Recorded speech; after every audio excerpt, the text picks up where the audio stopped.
ماں کہتی ہے کہا بیٹے تیری سیرت کو دیکھ کر، تیری شجاعت کو دیکھ کر میرا سینہ چوڑا ہو چکا ہے، لیکن اے وہب بن عبداللہ تیری ماں کے خون کا حق اس وقت ادا ہوگا جب تیرے سر کو میں حسین کے قدموں میں جا کر رکھوں گی۔ یہ کیسی ماں ہے، یہ کیسی اہل بیت رسول سے محبت ہے، یہ کیسا امام حسین کے ساتھ ان کا عشق ہے کہ اپنے نوجوان بیٹے کی جان کو امام عالی مقام پر قربان کر رہی ہیں۔ وہب بن عبداللہ قلبی جاتے ہیں، دباغہ لڑتے ہیں، بے شمار کوفیوں کو واصل جہنم کرنے کے بعد پھر زخم سے چور چور ہو کر گھوڑے سے جب نیچے تشریف لاتے ہیں تو ایک بدبخت آگے بڑھتا ہے، آپ کے سر کو دھڑ سے الگ کرتا ہے، سر کو گیند کی طرح امام عالی مقام کے خیمے کی طرف پھینکا گیا اور کہا امام اپنے دوسرے شہید کے سر کو وصول کرو۔ وہ ماں جب اس نے یہ بات سنی آگے دوڑ کر جاتی ہے، اپنے لخت جگر کے سر کو اپنی گود میں اٹھاتی ہے، اپنے نور عین کے چہرے کو دیکھتی ہے، گرد و غبار کو دور کرتی ہے، خون کو صاف کرتی ہے، زلفیں سنوارتی ہے، اپنے بیٹی کی پیشانی کو بوسہ دیتی ہے، پھر وہ سر اطہر کو وہ اس کی اہلیہ کی گود میں دیتی ہے۔ وہ خاتون اپنے شوہر نامدار کے سر کو جیسے گود میں لیتی ہے، سینے سے چمٹاتی ہے، آواز حلق میں اٹک جاتی ہے، ایک چیخ نکالتی ہے اور روح قبض عنصری سے پرواز کر جاتی ہے۔ وہ خاتون بھی اسی مقام پر انتقال کر جاتی ہے۔ امام عالی مقام کے قدموں میں وہ والدہ اپنے بیٹے کے سر کو پیش کرتی ہے۔ امام عالی مقام ہے، یہ کیسا صبر و استقلال کا پہاڑ ہے، یہ کیسا صبر و رضا کا کوہ ہے، جسے کوئی بھی درد، جسے کوئی بھی رنج، علم اس کی قدموں کو ذرہ برابر لغزش نہیں پہنچا رہا ہے۔ یہ امام ہے، امام حسین ہے، 3 دن کے بھوکے پیاسے ہیں، لیکن جو امام کے ساتھ جانثار تھے، امام کے جو ساتھی تھے، تاریخ بیان کرتی ہے کہاں وہ ساتھی 50 یا 52 کی تعداد میں تھے، کہاں ان تمام نے یہ عزم کیا کہاں امام اہل بیت رسول کا ایک فرد بھی جب تک ہم لوگ حیات ہیں ہماری موجودگی میں کوئی بھی میدان میں نہیں جائے گا۔ یکے بعد دیگرے جتنے بھی جانثار تھے سارے جانثار ایک ایک کر کر میدان کارزار میں جاتے گئے اور سب نے شہادت کی جام کو آگے بڑھ کر نوش فرمایا۔ امام عالی مقام کے جتنے جانثار تھے سارے جانثاروں نے یکے بعد دیگرے اپنی جانوں کے نذرانوں کو امام عالی مقام امام حسین علیہ السلام کی قدموں میں پیش کر دیا۔ جتنے بھی جانثار تھے اب کون بچے ہیں؟ اب اہل بیت رسول بچے ہیں، اہل بیت رسول کے خاندان والے بچے ہیں۔ امام عالی مقام ان تمام جانثاروں کے لاشوں کو اٹھا کر ان کے جنازوں کو اٹھا کر لاتے ہیں، خیمے میں رکھتے ہیں۔ خیمے میں ایک قطار سے تمام شہداء کے لاشوں کو رکھا جا رہا ہے۔ امام عالی مقام جیسے خیمے میں تشریف لے جاتے ہیں کیا دیکھتے ہیں؟ بی بی زینب آ کے کھڑی ہے۔ امام عالی مقام فرماتے ہیں کہاں بہن زینب کیوں آئی ہو؟ امام عالی مقام سے عرض کرتی ہے کہاں بھائی جان آپ نے حضور کی حدیث نہیں سنی؟ حضور نے فرمایا الصدقۃ تدفع البلاء، کہ صدقہ بلاؤں کو دور کر دیتا ہے۔ جب صدقہ کوئی ادا کرتا ہے رب تبارک و تعالیٰ اس صدقے کے عوض میں بلاؤں کو، گنجوں کو، تکلیفوں کو، مصیبتوں کو دور کر دیتا ہے۔ کہا آپ نے اس حدیث کو نہیں سنا؟ امام کہتے ہیں کہ ہاں زینب میں نے اس حدیث کو سنا ہے، میں نے آقا کے اس فرمان کو سنا ہے، لیکن یہاں ہمارے پاس صدقہ دینے کے لیے اب کوئی شے موجود نہیں ہے کہ جو ہم صدقہ دے سکے۔ امام عالی مقام سے ان کی بہن زینب عرض کرتی ہے، زینب کبریٰ کہتی ہے کہ امام میں آپ کا صدقہ اتارنا چاہتی ہوں۔ آج بھائی پر مصیبت کے بادل چھائے ہوئے ہیں، آپ پر مصیبت اس طرح ٹوٹ رہی ہے، اب بہن چاہ رہی ہے کہ اپنے بھائی پر سے صدقہ اتار کر وار دے، اپنے بھائی پر سے صدقے کو وار دے، اس کی بلاؤں کو دور کر دے۔ امام کہتے ہیں زینب کیا صدقہ اتارنا چاہتی ہو؟ بی بی زینب کہتی ہے کہا امام میری کل پونجی میری یہ 2 شہزادے اون و محمد ہے، یہ 2 ننھے شہزادے ہیں جو رن میں جانے کے لیے بڑے اتاولے ہیں، بڑے اتاولے ہو رہے ہیں کہ جلدی ہمیں اجازت ملے ہم اپنی تلواریں لے کر اس رن میں جائیں، ان کفار کے، ان اشقیاء کے مقابلے میں جائیں۔ کہا بھائی انہیں اجازت دو کہ یہ دونوں تمہارے سر پر سے میں وار کر تمہارا صدقہ ادا کروں۔ امام حسین کی مقام پر اپنے آپ کو رکھ کر دیکھیں، کہا بہن آ کر اپنے بیٹوں کو قربان کرنے کی التجا کر رہی ہے۔ بہن کہہ رہی ہے بھائی آپ پر سے میں اپنے لخت جگروں کو باغنا چاہتی ہوں، اپنے بیٹوں کا صدقہ ادا کرنا چاہتی ہوں۔ اس حسین کے سینے پر کیا بجلی گری ہوگی جب زینب کبریٰ میں اپنے شہزادوں کو امام عالی مقام کے سر پر سے قربان کرنے کی پکار رکھی ہوگی۔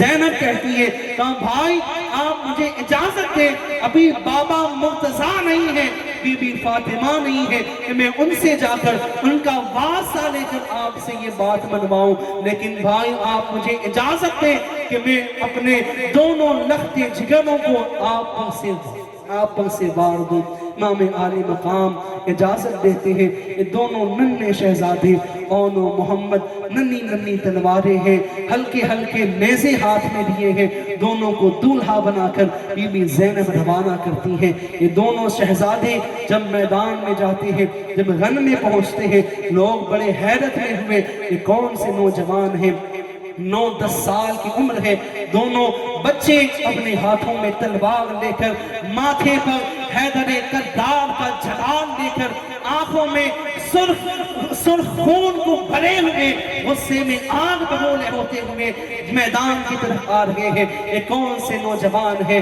عمر ابن سعد نے کہا کون ہو؟ ان دونوں نے کہا کہ ہم کون ہیں؟ ہم اون و محمد ابن عبداللہ ابن جعفر طیار ہیں، ہم جعفر طیار کے پوتے ہیں اور عبداللہ کے بیٹے ہیں، زینب کے لخت جگر ہیں، امام عالی مقام کے بھانجے ہیں، امام عالی مقام کے شہزادے ہیں۔ یہ دونوں شہزادے جب آتے ہیں تو وہ عمر ابن سعد کہنے لگا کہا شہزادوں تم لوگ جنگ نہ کرو، آؤ میرے پاس آؤ، یہاں پانی کی مشکیں ہیں، یہاں کھانا ہے، نعمتیں ہیں، یہاں آ جاؤ تمہارے سامنے یہ ساری نعمتیں رکھتا ہوں۔ وہ شہزادے کہنے لگے بے ساختہ پکار اٹھے کہا اے عمر تو ہمیں یہ نعمتیں دیتا ہے، ہمیں ان نعمتوں کی لالچ دیتا ہے، اور زہرا کے لال کے اوپر زہرا کے لال کے بارے میں تیرا کیا خیال ہے، ان کے بارے میں تو کیا کہتا ہے؟ یہ دونوں شہزادے آگے بڑھتے ہیں، ان دونوں کی تاریخ کو بھی تاریخ نگاروں نے کیا ہی سرخ الفاظ میں لکھا ہے۔ یہ ہے تو دو ننھے شہزادے، لیکن یہ دونوں جنگ کربلا میں آگے بڑھ رہے ہیں، اشقیاء کے اوپر ٹوٹ پڑتے ہیں، محمد دائیں جانب سے جاتے ہیں، اون بائیں طرف سے جاتے ہیں، ننھی تلواریں ہیں لیکن جس پر بھی اٹھتی ہیں وہ اس تلوار کی تاب نہیں لا سکتا ہے، وہ اس تلوار کا جواب دینے سے قاصر نظر آتا ہے۔ یہ دونوں شہزادے جہاں جاتے ہیں کئی سالوں کو واصل جہنم کر دیتے ہیں۔ بعض نے کہا کہ ایک نے 40 کوفیوں کو فی نار جہنم کیا۔ یہ کیسے شہزادے ہیں، یہ کیسے علی کے لال ہیں۔ اسی لیے تو کسی نے کہا کہ علی کا گھر بھی کیا گھر ہے کہ جس کا ہر بچہ جہاں پیدا ہو شیر خدا معلوم ہوتا ہے۔ سبحان اللہ، نعرہ تکبیر، نعرہ رسالت، ذکر شہید کربلا۔ پھر امام عالی مقام کے یہ دونوں بھانجے امام زینب کبریٰ علیہ السلام کی یہ دونوں شہزادے بے دردی کے ساتھ شہید کر دیے جاتے ہیں۔ امام عالی مقام کو آواز ہوتی ہے امام اپنے بھانجوں کے لاشوں کو لے جاؤ۔ امام عالی مقام نے جب یہ صدا سنی، بی بی زینب نے خیمے سے دیکھا دونوں شہزادے شہید ہو چکے ہیں، سجدہ شکر ادا کرتی ہے، بارگاہ خداوندی میں اپنی پیشانی کو رکھتی ہے، عرض کرتی ہے اے الہ العالمین پروردگار عالم، میں نے حسین کو اپنے دونوں شہزادوں کو قربان کر دیا ہے، میرے دونوں لخت جگر حسین پر سے وارے گئے ہیں، خدا ان کی قربانیوں کو قبول فرما دے، اس نذرانے کو اپنی بارگاہ میں قبول کر لے۔ امام عالی مقام دونوں شہزادوں کو گود میں اٹھا کر زینب کبریٰ کی گود کے سپرد کرتے ہیں، عرض کرتے ہیں